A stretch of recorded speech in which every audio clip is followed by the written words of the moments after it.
അമേരിക്കയുടെ കള്ളപ്രചരണങ്ങളെ ചോദ്യം ചെയ്ത് ഇപ്പോൾ ഇറാന്റെ പത്രമായ തെസ്നീം രംഗത്ത് വന്നിരിക്കുകയാണ്.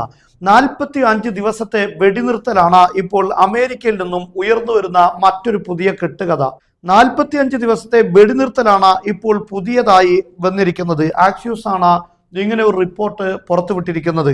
യഥാർത്ഥത്തിൽ ഇറാൻ ഇതിനെക്കുറിച്ച് പ്രതികരിച്ചിരിക്കുന്നത് ഇന്ന അയ്യ വഖഫിൻ മുവഖത്തിൻ ലിഇത്ലാഖിന്നാരി യഖ്തരിനു ബിബഖാഇ ശബഹിൽ ഹർബി, ഒരു യുദ്ധത്തിന്റെ കാർമേഘം നിന്നുകൊണ്ട് ഒരു താൽക്കാലികമായ വെടിനിർത്തുക എന്ന് പറയുന്നത് വദൂന തൽബിയത്തി ശുറൂത്ത് ഇറാൻ അല്ലാസിമ ലി ഇൻഹാഇൽ ഹർബ്, യുദ്ധം അവസാനിപ്പിക്കാൻ ഇറാൻ മുന്നോട്ട് വെച്ച ഉപാധികളൊന്നും പാലിക്കാതെ ഇത്തരത്തിലുള്ള ഒരു വെടിനിർത്തുക എന്ന് പറയുന്നത് ലൻ യകൂന ഇല്ലാ ഫുർസതൻ തംനഹുൽ അദുവ മജാലൻ ലിഇആദതി തർമീമി ഖുവാ വ ബിനാഇ ഖുദ്റതി, അത് ശത്രുവിന്റെ ശക്തി വീണ്ടെടുക്കാനുള്ള ഒരു പദ്ധതി മാത്രമാണ്. അത്തരം ഒരു നീക്കവുമായി അംഗീകരിക്കാൻ ഒരിക്കലും ഇറാനെ സംബന്ധിച്ചിടത്തോളം കഴിയുകയില്ല. ആക്സിയോസ് എന്നറിയപ്പെടുന്ന അമേരിക്കയുടെ വേലപ്പണിയെടുക്കുന്ന ഈ പത്രമാണ് ഇത്തരത്തിലുള്ള കാര്യങ്ങൾ പടച്ചുവിടുന്നതെന്നും അത്തരത്തിലുള്ള ഒരു കാര്യവുമായും ഇറാൻ സഹകരിക്കില്ല എന്നും കൃത്യമായി ഇപ്പോൾ പറഞ്ഞിരിക്കുകയാണ്. ഇതിന്റെ ഹെഡിങ്ങിൽ തന്നെ നമുക്ക് വായിക്കാൻ സാധിക്കും, ലാ മക്കാന ലഹാ ഫി സിയാസത്ത് അൽ ഇറാനിയ, ഇറാന്റെ രാഷ്ട്രീയത്തിൽ അത്തരത്തിലുള്ള ഒരു വെടിനിർത്തലിന് യാതൊരു പ്രസക്തിയും ഇല്ല എന്നാണ് ഇറാൻ പ്രതികരിച്ചിരിക്കുന്നത്. അതൊരു യുദ്ധത്തിന്റെ തന്ത്രമായി മാത്രമാണ് അവർ ഉപയോഗിക്കുന്നത്.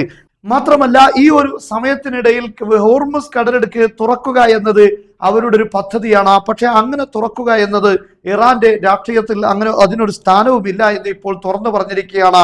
അമേരിക്കൻ പ്രസിഡന്റ് ഡൊണാൾഡ് ട്രംപിനെ സംബന്ധിച്ചിടത്തോളം അപമാനത്തിന്റെ പടുകുഴിയിൽ നിന്ന് എങ്ങനെയെങ്കിലും കരകയറാൻ ശ്രമിക്കുകയാണ്. കാരണം ഭീഷണികളുടെ ഘോഷയാത്രകളെല്ലാം ഇറാന്റെ ശക്തമായ ഭരണകൂടത്തിന് മുന്നിൽ തകർന്നടിയുമ്പോഴാണ്, അല്ലെങ്കിൽ അതിനെല്ലാം വില നഷ്ടപ്പെടുന്നതാണ് ഇപ്പോൾ ട്രംപിന്റെ ഏറ്റവും വലിയ പ്രശ്നം.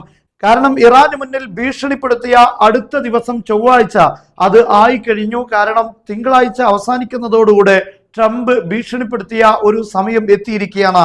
ഇനി ട്രംപിന് ഏതെങ്കിലും രൂപത്തിൽ അതിനൊന്ന് മാറ്റിമറിക്കേണ്ടതുണ്ട്. മുമ്പ് 5 ദിവസത്തേക്കും 10 ദിവസത്തേക്കും ഭീഷണി നീട്ടിവെക്കുകയായിരുന്നു.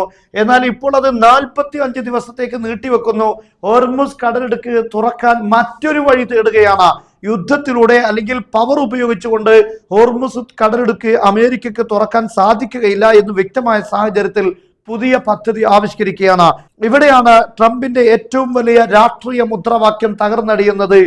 സമാധാനം ശക്തിയിലൂടെ കൊണ്ടുവരിക എന്നതാണ് ട്രംപ് മുന്നോട്ട് വെക്കുന്നത്. പവർ ഉപയോഗിച്ചുകൊണ്ട് സമാധാനം സ്ഥാപിക്കുക എന്നതാണ്. എന്നാൽ അത് ഇറാന് മുന്നിൽ പരാജയപ്പെട്ടിരിക്കുന്നു, 100% പരാജയപ്പെട്ടിരിക്കുന്നു.